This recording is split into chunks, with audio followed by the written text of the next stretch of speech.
حضرت برا بن عازب رضی اللہ تعالیٰ عنہ رسول اللہ صلی اللہ علیہ وسلم سے روایت کرتے ہیں، آپ صلی اللہ علیہ وسلم نے فرمایا، دو فرشتے اس کے پاس آتے ہیں تو اسے بٹھا کر پوچھتے ہیں، تیرا رب کون ہے؟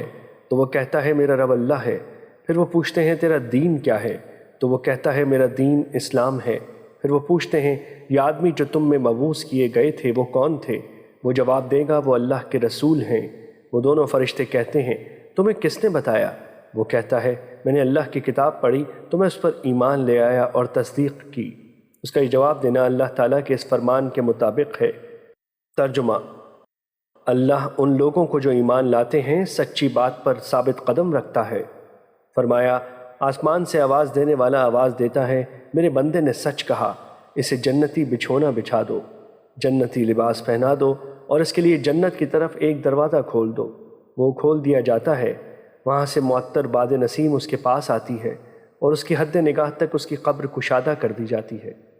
پھر آپ صلی اللہ علیہ وسلم نے کافر کی موت کا ذکر کرتے ہوئے فرمایا اس کی روح کو اس کے جسم میں لوٹایا جاتا ہے، دو فرشتے اس کے پاس آتے ہیں تو اسے بٹھا کر پوچھتے ہیں تیرا رب کون ہے؟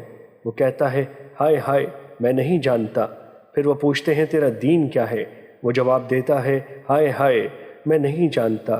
پھر وہ پوچھتے ہیں وہ شخص جو تم میں مبعوث کیے گئے تھے کون تھے؟ پھر وہی جواب دیتا ہے ہائے ہائے میں نہیں جانتا۔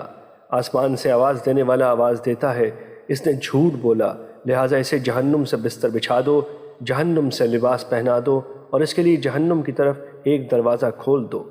فرمایا جہنم کی حرارت اور وہاں کی گرم لو اس تک پہنچے گی۔ فرمایا اس کی قبر اس پر تنگ کر دی جاتی ہے حتیٰ کہ اس کی ادھر کی پسلیاں ادھر نکل جاتی ہیں۔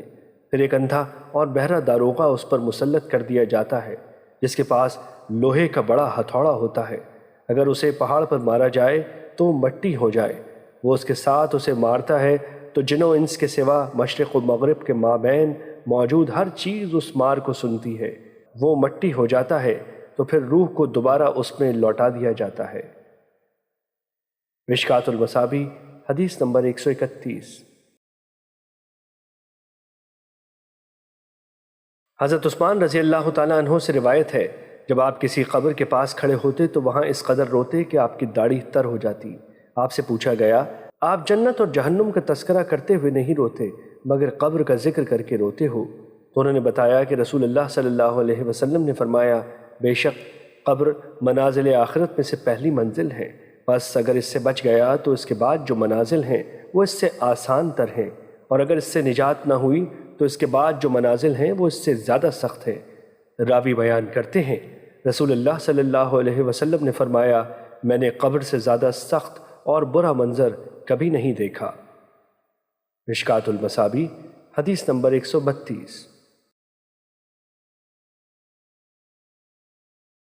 حضرت عثمان رضی اللہ تعالیٰ عنہ بیان کرتے ہیں جب نبی صلی اللہ علیہ وسلم میت کو دفن کرنے سے فارغ ہوتے تو اس کے پاس کھڑے ہو کر فرماتے اپنے بھائی کے لیے مغفرت طلب کرو، اس کے لیے سوال و جواب کے موقع پر ثابت قدمی کی درخواست کرو کیونکہ اب اس سے سوال کیا جائے گا۔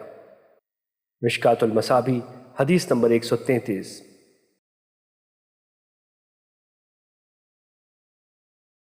حضرت ابو سعید رضی اللہ تعالیٰ عنہ بیان کرتے ہیں رسول اللہ صلی اللہ علیہ وسلم نے فرمایا کافر پر اس کی قبر میں 99 اژدہے مسلط کر دیے جاتے ہیں، وہ قیام قیامت تک اسے ڈستے رہیں گے، اگر ان میں سے ایک اژدہا زمین پر پھونک مار دے تو زمین کسی قسم کا سبزہ نہ اگائے۔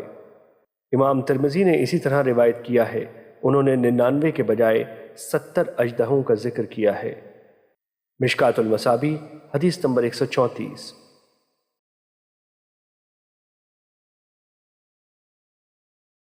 حضرت جابر رضی اللہ تعالیٰ عنہ بیان کرتے ہیں جب سعد بن معاذ رضی اللہ تعالیٰ عنہ نے وفات پائی تو ہم رسول اللہ صلی اللہ علیہ وسلم کے ساتھ ان کے جنازے کے لیے گئے۔ جب رسول اللہ نے ان کی نماز جنازہ پڑھی اور انہیں قبر میں رکھ کر اوپر مٹی ڈال دی گئی تو رسول اللہ صلی اللہ علیہ وسلم نے تسبیح بیان کی اور ہم نے بھی طویل تسبیح بیان کی۔ پھر آپ نے اللہ اکبر پڑھا تو ہم نے بھی اللہ اکبر پڑھا۔ عرض کیا گیا اللہ کے رسول آپ نے تسبیح کیوں بیان کی؟ پھر آپ نے تکبیر بیان کی۔